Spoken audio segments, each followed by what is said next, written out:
6 ditë pas zgjedhjeve të përgjithshme, numërimi i votës preferenciale ka nxjerrë në pa një prirje të re. Qytetarët kanë zgjedhur të përfaqësohen nga figura të reja politike, ndërsa disa nga emrat më të njohur të politikës shqiptare nuk arritën të marrin besimin e votuesve.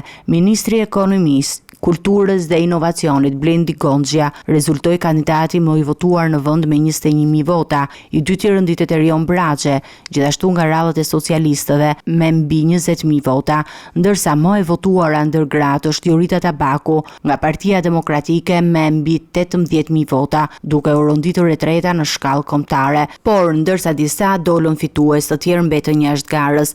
Në Partinë Socialiste emra të njohur si Pandeli Majko, Mimi Kodheli, Klotilda Bushka, Etilda Gjonaj dhe Olta Xhaçka nuk arritën që të marrin mandatin për një tjetër legjislaturë. Një situatë e ngjashme u pa edhe në kampin opozitar, ku Dhurata Çupi, Muslim Murizi dhe Krishnik Çollaku nuk arritën të sigurojnë mbështetjet mjaftueshme. Ilir Meta, kryetari i Partisë së Lirisë dhe Shpëtimi Drizi nga PDU, gjithashtu mbetën jashtë kuvendit. Ndërkohë figura të reja si Arkend Balla në Durrës dhe Sara Mila në Elbasan, të dy nga Partia Socialiste, kanë arritur mbi 18.000 vota secili, duke u cilësuar si surpriza e këtyre zgjedhjeve. Vota preferenciale, e cila në këtë proces u kthye në një instrument të fuqishëm zgjedhës, ka ndryshuar raportet brenda partive dhe ka sjellë një frym të re për përfaqësimin politik në vend.